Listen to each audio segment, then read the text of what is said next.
안녕하십니까? 예, 특송 감사를 드립니다. 오늘 특별히 우리 시카고에서 안요셉 마리아 우리 존경하고 사랑하는 선교사님들 오셨습니다. 같이 예배드리게 되어서 감사드립니다. 자, 오늘 말씀은 고린도전서 제7강입니다. 복음에 참여하고자 함이라. 요절 말씀 9장 23절인데 같이 한번 읽어보겠습니다. 23절 시작. 내가 복음을 위하여 모든 것을 행함은 복음에 참여하고자 함이라. 기도하겠습니다. 하나님 아버지, 허물지고 죄악된 저희를 긍휼히 여기시고 버리지 아니하시고 참 생명과도 같은 성자 예수님 허락하셔서 우리 대신 십자가에 죽게 하시고 피 흘려 돌아가심으로 우리의 죄를 사해 주시고 영원한 생명 주신 거 참으로 감사를 드립니다. 날마다 이 은혜가 우리의 심령에 새롭게 사무치게 도우셔서 이 은혜에 강건되어서 주의 말씀을 전하는 종들 되게 하시기를 간절히 기도합니다. 이 시간에 이러한 특별한 은혜가 우리의 심령에 성령께서 임하게 하여 주시옵소서. 감사하고 예수님의 이름으로 기도합니다. 아멘. 자, 오늘 본문은 고린도전서 8장과 9장입니다. 8장은 우상에게 바쳐진 제물에 관한 내용이죠. 우상에 바쳐진 제물. 당시 고린도와 같은 그 로마 제국내 그 큰 도시들이 많은데 그런 도시들에게는 그 중심에 다 이방 신전들이 많이 있었습니다. 그래서 이방 신전의 희생 제물을 이렇게 정기적으로 들었는데 많은 부분 물론 제사장들이 그 제물을 취했습니다. 그러나 워낙 많이 들었기 때문에 대부분의 희생 제물이 시장으로 유통이 되었습니다. 그래서 시장에서 파는 많은 고기들이 이방 신에게 들어졌던 제물로 들어졌던 그런 고기들이죠. 그래서 이슈가 뭐냐면 크리스찬들이 하나님만을 섬기는 크리스찬들이 이런 고기를 먹어도 되느냐 하는 요 문제를 8장에서 다루고 있습니다. 9장에서는 사도의 권리에 대한 내용을 말씀합니다. 바울은 부활하신 예수님께 직접 부르심을 받은 사도였습니다. 그는 사도로서 교회로부터 여러 경제적 지원을 받으면서 안정적으로 사도의 직분을 수행할 수도 있었습니다. 그럴 권리가 있었어요. 그러나 그런 권리를 쓰지 않았습니다. 이는 복음에 참여하기 위해서다. 이렇게 오늘 말씀합니다. 복음에 참여하고자 함이라. 오늘 제목인데 우리가 그 의미를 알고 우리도 복음에 참여하는 사람들이 되기를 기도합니다. 자, 8장 1절입니다. 1절 말씀 우리 형제님들이 한번 읽어주시겠습니다. 1절 시작. 우상의 제물에 대하여는 우리가 다 지식이 있는 줄을 아나 지식은 교만하게 하며 사랑은 덕을 세우느니. 고린도전서에는 뭐뭇에 대하여, 뭐뭇에 관하여 라고 시작하는 문장이 자주 나옵니다. 이것은 고린도 성도들이 편지로 바울에게 문의를 했어요. 이 문제는 어떻게 합니까? 저 문제는 어떻게 합니까? 그래서 그 각각에 대해서 이렇게 답변을 하는 형식으로 뭐뭇에 대하여는 하고 시작을 합니다. 7장에서는 결혼에 대하여 바울이 쭉 말씀했죠. 오늘 8장에서는 우상의 제물에 대하여 이제 답변을 합니다. 1절에서 바울은 뭐라고 그럽니까? 우상의 제물에 대해서는 우리가 다 지식이 있다 이렇게 말해요. 우리는 당연히 사도 바울과 고린도 성도들을 말하죠. 여기서 그들이 알고 있는 지식이 무엇입니까? 4절 5절과 같이 우상은 아무것도 아니라는 거예요. 우상은 돌이나 나무로 만든 것으로 실체하는 생명체가 아니다 하는 지식이에요. 우리가 지금 다 그거 알고 있죠. 그런데 이런 지식이 있는 일부 성도들이 교만하게 행했습니다. 우상은 말이야 아무것도 아니야. 그냥 차려진 음식 먹으면 돼. 뭐 신경 쓰지 마 하고 막 먹었어요. 그런데 그들의 이러한 담대함이 문제를 발생시켰어요. 무슨 문제입니까? 믿음이 연약한 자들이 그들을 따라해서 그냥 우상의 제물을 막 먹은 거예요. 그래서 그들의 양심이 더러워졌다 이렇게 말을 하고 있습니다. 결국 이는 지식 있는 자들이 믿음이 연약한 자들을 배려하지 않은 것, 다른 말로 하면 사랑으로 행하지 않은 것이다 이렇게 지적하면서 9장을 시작합니다. 자, 4절부터 6절까지 말씀인데요. 4절, 5절, 6절 우리 형제자매 형제손으로 한번 읽겠습니다. 시작. 그러므로 우상의 제물을 먹는 일에 대하여는 우리가 우상은 세상에 아무것도 아니며 또한 하나님은 한 분밖에 없는 줄 아노라. 비록 하늘에나 땅에나 신이라 불리는 자가 있어 많은 신과 많은 주가 있으나 그러나 우리에게는 한 하나님 곧 아버지가 계시니 만물이 그에게서 났고 우리도 그를 위하여 했고 또한 한 주 예수 그리스도께서 계시니 만물이 그로 말미암고 또 우리도 그로 말미암아 있느니라. 예, 우상은 아무것도 아니죠. 돌이나 나무로 만든 그냥 물건입니다. 사람들이 여러 우상 앞에서 주님이시여 우리를 보호하소서 하고 막 신과 주라고 많이 부르는데 그거 다 가짜예요. 다 피조물에 불과합니다. 온 우주의 참신은 오직 유일한 한 분 누구죠? 창조주 여호와 하나님이십니다. 7절 보겠습니다. 그러나 이 지식은 모든 사람에게 있는 것은 아니므로 어떤 이들은 지금까지 우상에 대한 습관이 있어 우상의 재물을 알고 먹는 거로 우상의 재물인 거로 생각하고 먹기 때문에 그들의 양심이 악하여지고 더러워지느니라. 이렇게 말씀. 고린도 신자 중에서 어떤 이들은 우상은 아무것도 아니라는 그런 지식이 없었어요. 우리나라에서도 이렇게 제사 지내는 거 보면 말이죠. 조상신에게 제사 지내잖아요. 제사 드리는 사람들은 실제로 조상의 영혼이 온다고 생각해. 와서 그 음식을 먹는다고 생각하잖아요. 그래서 뭐 이렇게 사과도 깎아놓고 이렇게 뭐 수저 차려놓고 막 그러지 않습니까? 예전에 명절 그 차례 지낼 때 제가 예전에 그런 기억이 나는데 큰아버지가 이제 가족 대표로 제사장을 딱 차려놓고 그 벽에다 뭘 한자로 쓰잖아요. 그 지방이라고 그러죠. 지방을 써놓고 거기에 이렇게 절을 해요. 그러고 나서 이제 밥을 떠갖고 국에다 이렇게 넣어서 이렇게 해놓고 다시 또 절을 하시더라고요. 그래서 제가 물어봤어요. 왜 그렇게 그런 거 하십니까? 그러니까 조상신 지금 밥을 드시고 나서 이제 밥에 국을 말아서 드시는 차례라고. 그래서 그 절을 한다는 거예요. 아니 뭐 혼이나 귀신이 어떻게 음식을 먹겠습니까? 그러나 여하튼 어떤 사람들은 그렇게 믿어요. 고린도에도 이방신을 섬겼던 많은 신자들이 여전히 이방신이 존재한다고 믿었어요. 제우스 신이 살아계셔. 야, 우리같이 항구도시로 무역업을 하는 사람들이 포세이돈을 거스르면 우리는 장사 망해. 이렇게 생각하는 사람들이 있었어요. 그래서 바울이 말하는 바가 무엇입니까? 9절입니다. 그런즉 너희의 자유가 믿음이 약한 자들에게 걸려 넘어지게 하는 것이 되지 않도록 조심하라. 무슨 말입니까? 성숙한 신자는 믿음이 연약한 자들을 위해서 자기의 자유를 절제해야 된다는 것입니다. 자기는 마음대로 할 수 있지만은 믿음이 연약한 자들이 걸려 넘어지지 않도록 자기의 자유를 신중하게 사용해야 된다는 것입니다. 자, 어떤 리더가 우상의 집에 앉아서 자유롭게 제사 음식을 먹습니다. 맛있게 먹습니다. 그 사람은 오케이, 아무 문제 없어. 우상은 아무것도 아니니까 I'm fine. 그런데 다른 형제들이 저기 아브라함 목자님이 맛있게 먹고 계시네. 야, 우리도 가서 먹자 하고 그리고 집에 갔는데 내가 우상의 제물을 먹었어. 하나님께 죄를 지어서 내가 벌을 받을 것 같아. 다음 주 주일 예배에 갈 수가 없어. 양심에 찔러서. 그러다가 믿음을 버리게 된다 이 말입니다. 그런 일이 있을 수가 있으므로 바울은 이렇게 말합니다. 13절 우리 형제인들이 한번 13절 다시 한번 읽겠습니다. 시작. 그러므로 만일 음식이 내 형제로 실족하게 한다면 나는 영원히 고기를 먹지 아니하여 내 형제를 실족하지 않게. 네, 바울은 형제가 실족하는 일이 없도록 필요하다면 영원히 그 맛있는 고기를 먹지 않겠다 이렇게 결심을 합니다. 자, 그럼 이상의 8장 말씀 오늘 우리에게 21세기를 살아가는 우리에게 주시는 정신이 무엇이겠습니까? 우린 더 이상 로마 제국 시대에 살고 있지 않아요. 우상에게 들었던 재물이 슈퍼마켓에 나오는 것도 아닙니다. 본문에서 바울이 말하는 우리가 배울 바 그 정신은 무엇이냐면 다른 형제들 위해서 우리의 자유를 제한해서 사려 있게 사용을 하라는 것입니다. 이는 물론 혼자 있을 때 마음대로 하다가 사람들 볼 때는 위선적으로 행하라 이런 것이 아니죠.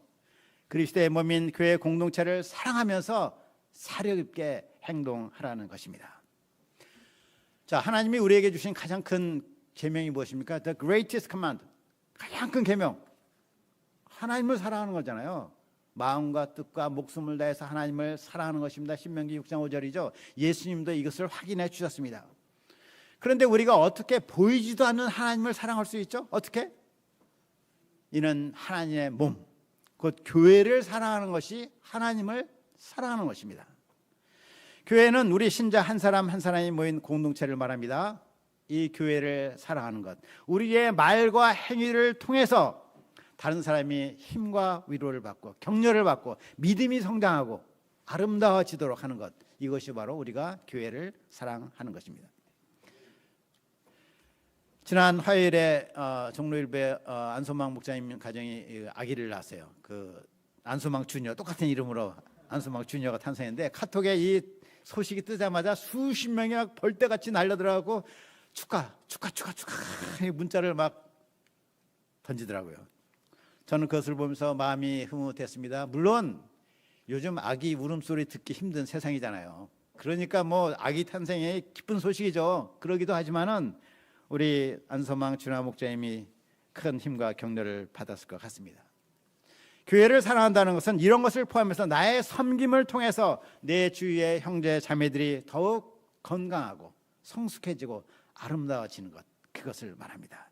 그렇게 함께 우리가 교회 공동체를 가꾸어 가는 것, 이것이 하나님을 사랑하는 것입니다.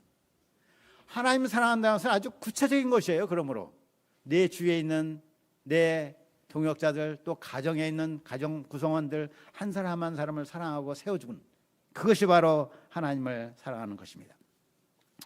우리는 누구나 영향을 미칩니다. 좋은 것이든 안 좋은 것이든 교회 공동체에 영향을 미칩니다. 공동체에 좋은 영향을 끼치는 가장 좋은 방법이 무엇이겠습니까? 그것은 나 자신이 하나님 앞에서 진실되고 겸손하게 살아가는 것입니다. 사람들의 눈에 관계없이 내가 진실되고 겸손하게 주님 앞에 살아가는 그 모습 자체가 하나님을 사랑하는 좋은 영향을 미칩니다. 그런 우리들이 서로 동역할 때 우리 공동체가 서로를 격려하고 축복하는 아름다운 모임으로 커갑니다. 우리가 이런 마음으로 함께 우리 공동체를 가꾸어 나가기를 간절히 기도합니다. 자, 이제 9장입니다. 9장에서 바울은 사도의 권리에 대해서 말합니다. 1절 말씀 우리 자매님들이 한번 읽어주시겠습니다. 시작. 내가 자유인이 아니냐, 사도가 아니냐, 예수 우리 주를 보지 못하느냐, 주 안에서 행한 나의 일이 너희가 아니냐. 바울이 말합니다. 내가 자유인이 아니냐. 이렇게 자유인이라고 말할 때 바울은 무엇으로부터 자유를 말하고 있는 것이죠? 율법에서 자유예요. 바울은 철저한 율법주의자였습니다. 그러다가 예수 그리스도를 믿고 나서 그 믿음으로 말미암아 율법에서 벗어났어요. 그는 다른 그리스도인과 마찬가지로 믿음의 범위 안에서 모든 것을 할 수 있는 자유를 얻었습니다. 먹을 수도 있고 안 먹을 수도 있고, 손을 씻을 수도 있고 안 씻을 수도 있고, 그런 거에 구애받지 않는 믿음으로 말미암은 자유를 얻었습니다. 또한 그는 사도였습니다. 그의 사도됨의 증거가 뭐라고 말해요? 무엇보다 고린도 성도들 자신, 그들이 바로 사도 바울의 사역의 열매로서 그가 사도임을 증명하는 것입니다. 이런 그는 사도의 권리를 주장할 수 있었습니다. 물질적인 지원을 받으면서 안정적인 사도의 역할을 할 수가 있었습니다. 5절을 보겠습니다. 우리가 다른 사도들과 주의 형제들과 게바와 같이 믿음의 자매된 아내를 데리고 다닐 권리가 없겠느냐. 여기서 다른 사도들은 예수님의 12 사도들을 말해요. 주의 형제들은 예수님의 육신의 동생들, 그 이름들이 성경에 나와 있죠. 야고보, 유다, 요셉, 시몬, 주의 형제들. 물론 12 사도들 다는 아니겠지만 여러 사도들이 그들의 아내를 믿음의 동역자로 데리고 다녔습니다. 그런 가운데 그들 각 가정이 교회로부터 생활비를 지원을 받았습니다.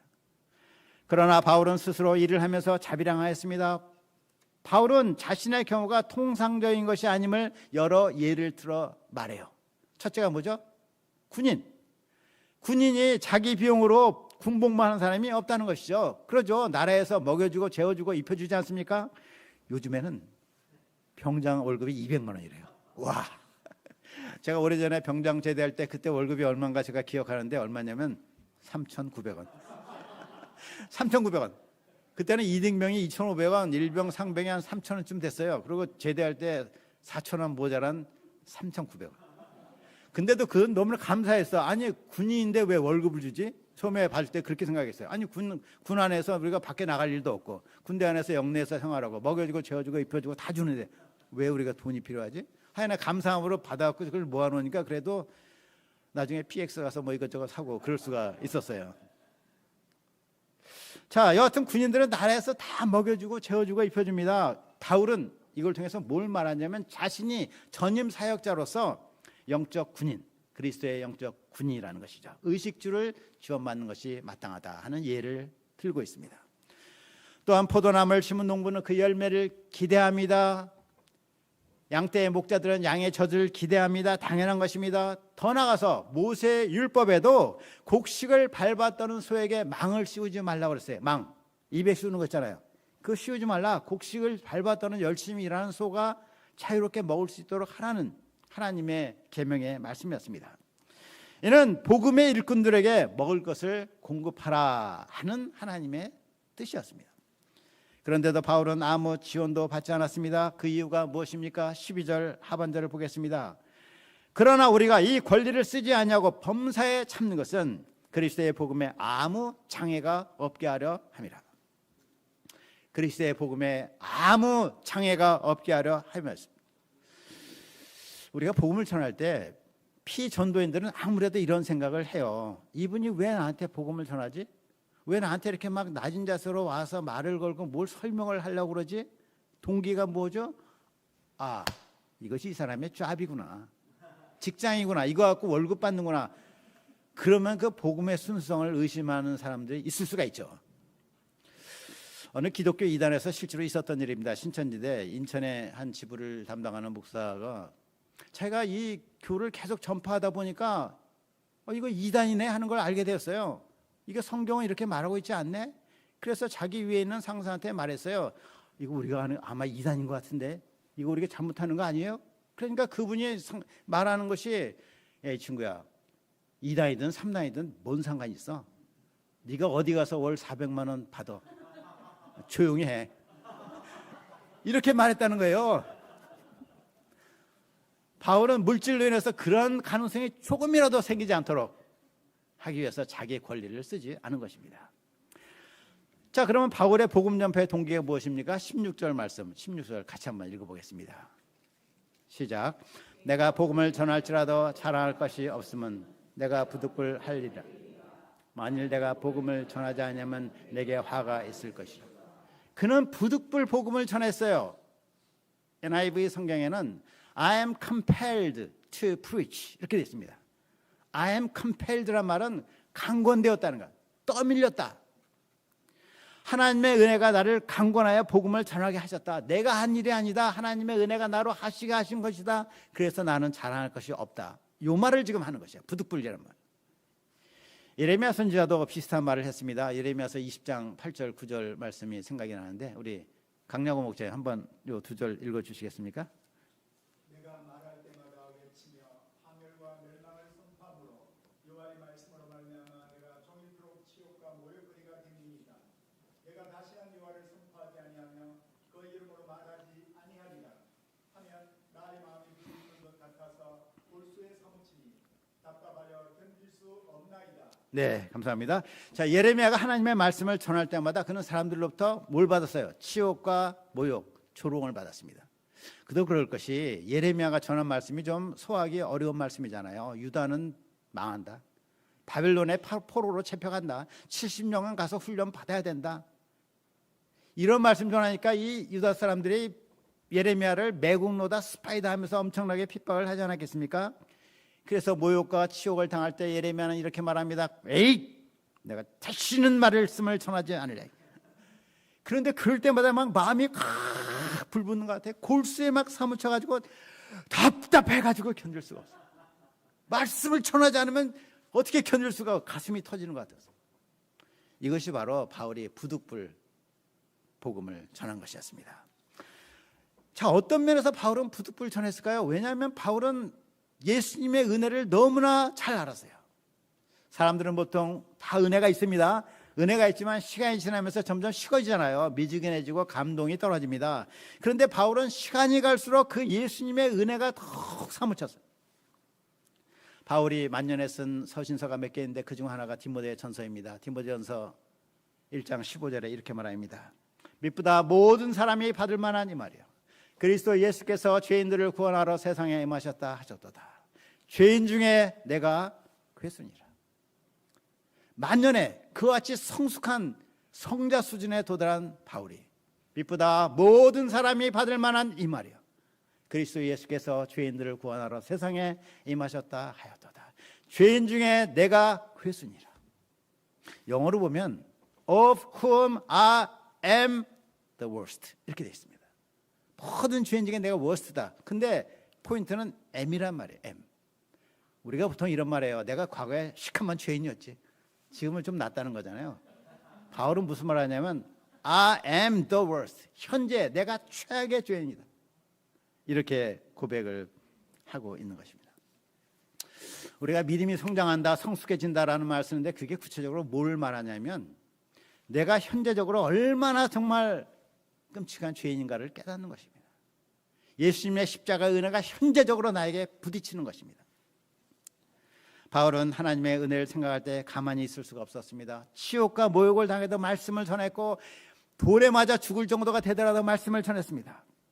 그러면서도 하나님의 은혜가 그에게 강권되었기 때문에 조금도 자기 자랑이 없었어요.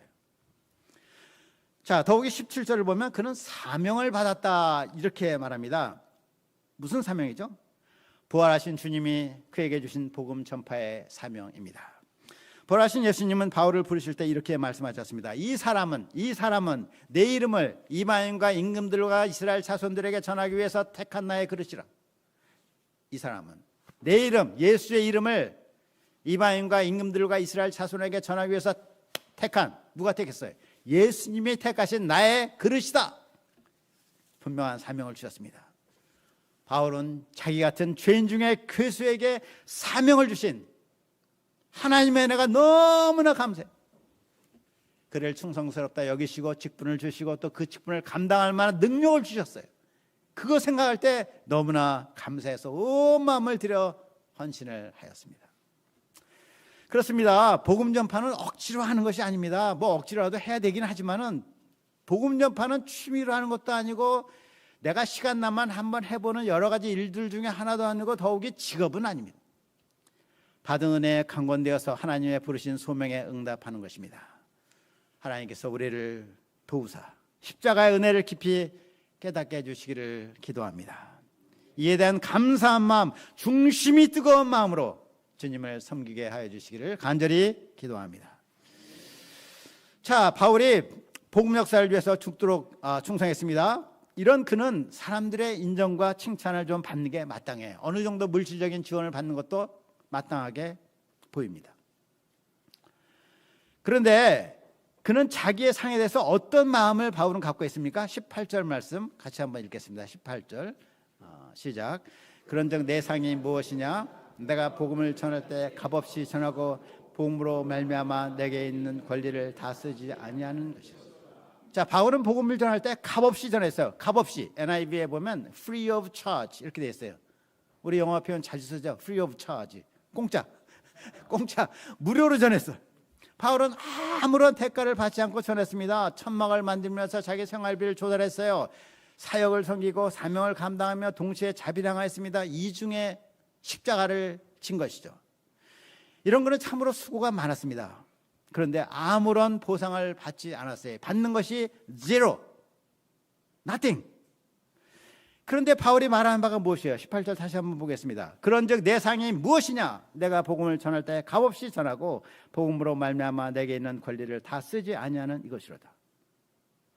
내가 상을 하나도 받은 것이 없다. 그런데 그것이 상 받은 것이다. 이렇게 지금 말하잖아요.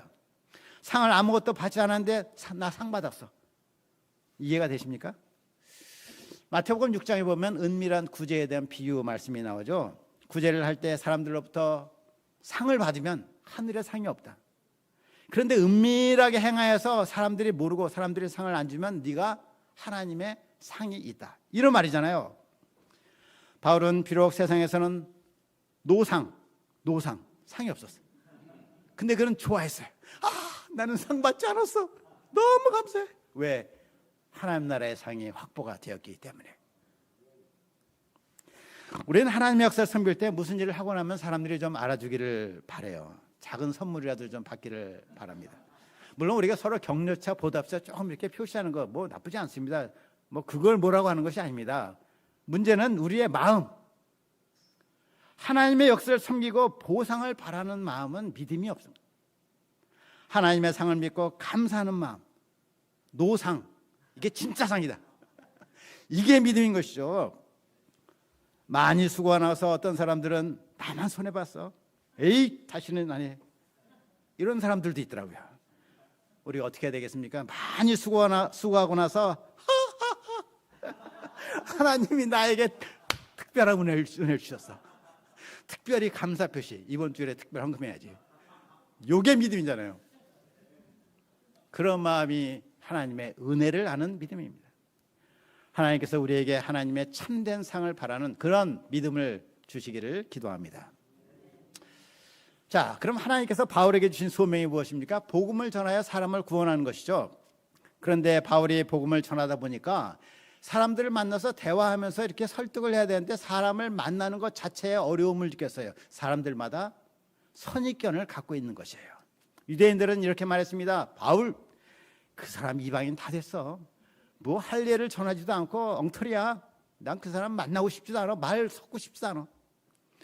바울은 이런 사람들을 위해서 디모데를 데려다가 할례를 행했습니다. 유대인에게는 유대인처럼 된 것이죠.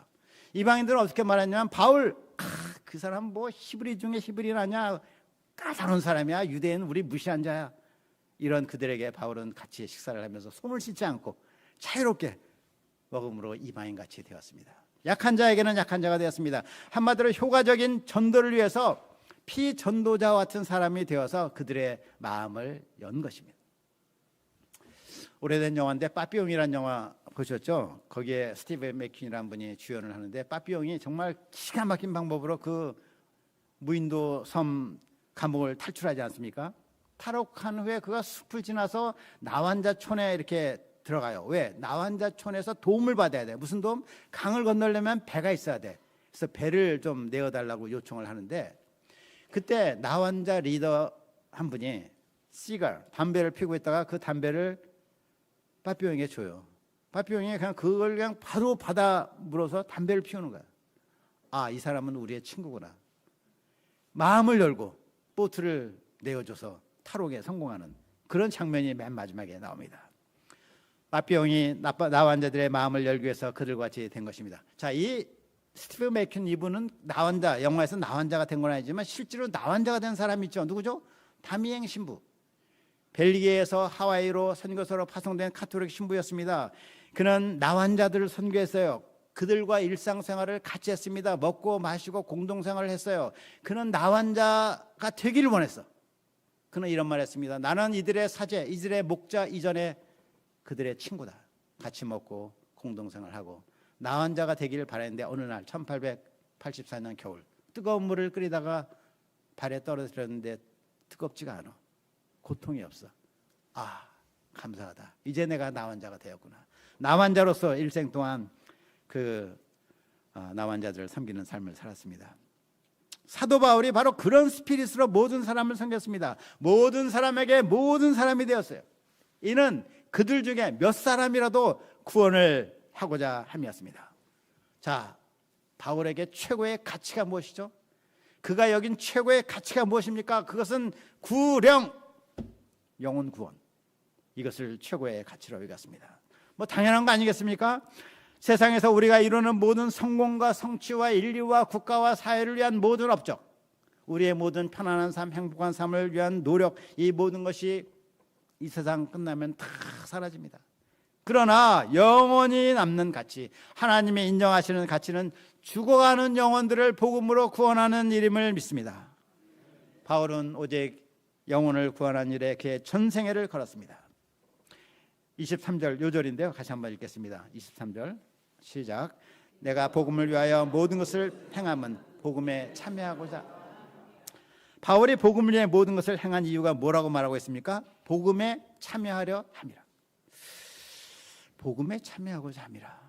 저는 이것을 읽고서 잘 이해가 안 됐습니다. 복음에 참여한다는 것이 뭐지? 이 말씀이 요절이고 제목인데 뭔가 분명하게 탁 부딪히는 말씀 뭐 그런 거 아닌 것 같아요. 그런데 말씀을 공부하다 보니까 다른 번역에 이렇게 돼 있더라고요. 새 번역에는 복음이 주는 복에 동참한다. 공동 번역은 복음의 축복을 나누어 준다. NIV에는 I may share in his blessings. 복음의 축복을 나눈다. 이렇게 돼 있어요. 아, 그렇구나. 복음에는 뭐가 있어요? 복음에는 복이 있어. 복음은 복을 줘요. 그 복은 진짜 복입니다. 세상에 많고 많은 복이 있지만 모든 복 중에 최고의 복은 복음이 주는 복입니다. 복음은 하나님의 아들 그 의로우신 분이 이 땅에 오셔서 우리 죄를 위해서 십자가에서 죽으신 것입니다. 복음은 사상이 아닙니다. 이념이 아닙니다. 철학이 아닙니다. 복음은 역사상 일어난 한 사건입니다. 예수님은 우리의 죄 문제를 해결하기 위해서 우리 대신 죽으셨다가 부활하셨습니다. 누구든지 예수님의 십자가에 죽으심과 부활의 복음을 믿는 자에게 하나님은 죄사함과 영원한 생명을 주십니다. 복음을 한 단어로 압축해서 말하면 어떤 말로 할 수 있냐면 substitution이라는 영어인데 우리말로 하면 교체 또는 대체, 대신 이렇게 볼 수 있어요. 대신이라는 말이 적당하겠네요.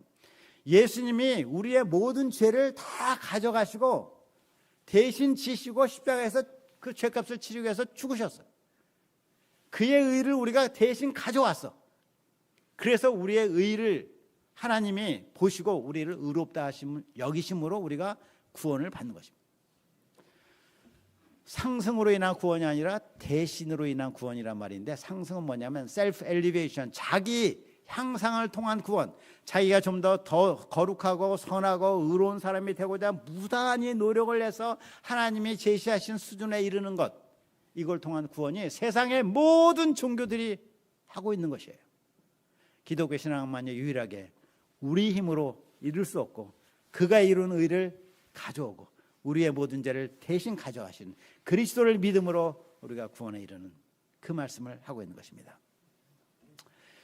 세상에 그 어떤 복도 이와 같은 복이 없습니다. 바울은 먼저 그 자신이 이 복을 받았습니다. 그의 모든 죄사함을 받고 영원한 생명을 얻었습니다. 이제 바울은 그 복음의 복을 나눠주고자 하는 것입니다.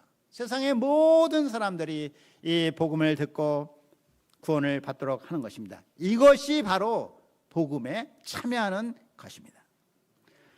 바울의 복음에 참여하는 것은 단지 죄사함과 영생뿐만이 아닙니다. 그런 복음에 참여하면서 예수님을 배워나갔습니다. 예수님과 같은 거룩한 사람으로 변해나갔습니다. 이것이 또한 복음이 주는 복에 참여하는 것입니다. 복음에 참여하는 것, 이것이 바울에게는 최고의 영광이요 특권이요 그의 인생 목적이었습니다. 자, 우리는 어떠합니까? 하나님께서 크신 은혜를 베푸셔서 복음의 종들 우리에게 보내주셨습니다. 그들을 통해 복음을 듣고 우리가 구원을 받았습니다. 복을 받을 뿐만 아니라 이 복을 나누어줘 영혼을 구원하는 거룩한 직분을 받았습니다. 우리는 세상에서 일정한 프로젝트에 참여할 수 있습니다. 환경 개선 캠페인에 참여할 수 있습니다. 사회 정의를 위한 운동에 참여할 수 있습니다. 그러나 영원토록 가장 고귀한 일은 무엇입니까? 복음에 참여하는 것입니다. 이 일보다 더 고귀하고 영광스러운 일은 없습니다. 우리가 이를 영접하고 힘써 복음의 복을 나눠주는 일에 참여하기를 원합니다. 하나님께서 우리를 바울같이 복음에 참여하는 인생들로 축복해 주시기를 간절히 기도합니다. 자, 바울은 어떤 자세로 이제 복음에 참여했습니까? 24절입니다. 운동장에서 다름질하는 자들이 다 달릴지라도 오직 상을 받는 사람은 한 사람인 줄을 너희가 알지 못하느냐? 너희도 상을 받도록 이와 같이 다름질하라. 이기기를 다투는 자마다 모든 일에 절제하나니 그들은 썩을 승리자의 관을 얻고자 하지 우리는 썩지 아니할 것을 얻고자 하노라. 바울은 육상 선수가 1등을 차지하고자 하는 자세로 전력 질주하였습니다. 26절을 보면 그는 상대방을 정확히 가격하는 복싱 선수처럼 영적 싸움을 싸웠습니다. 무엇보다 다른 사람을 구원한 후에 자신이 버림을 당하지 않도록 힘써 자신을 저 복음에 복종시켰습니다. 결론적으로 우리는 인생을 살면서 여러 가지 일에 참여할 수 있습니다. 이 모든 일 중에 복음에 참여하는 일이 가장 귀함을 믿습니다. 우리를 이 귀한 일에 불러주신 하나님께 감사를 드립니다. 복음에 참여한 종들을 통해서 우리가 이 복을 받았는데 우리도 이 복을 나눠주는 사람들이 되도록 축복해 주시기를 기도합니다. 기도하겠습니다. 하나님 아버지, 참 복음에 참여하자 합니다. 귀한 말씀 주셔서 감사합니다. 복음을 전한 자들 통해서 우리가 이 놀라운 복을 받았습니다. 우리도 이 은혜에 감사해서 우리 주님을 기쁘시고자 하는 소원 가운데 이 복을 나눠주는 복음에 참여하는 종들 되게 하여 주시옵소서. 감사하고 예수님의 이름으로 기도합니다. 아멘.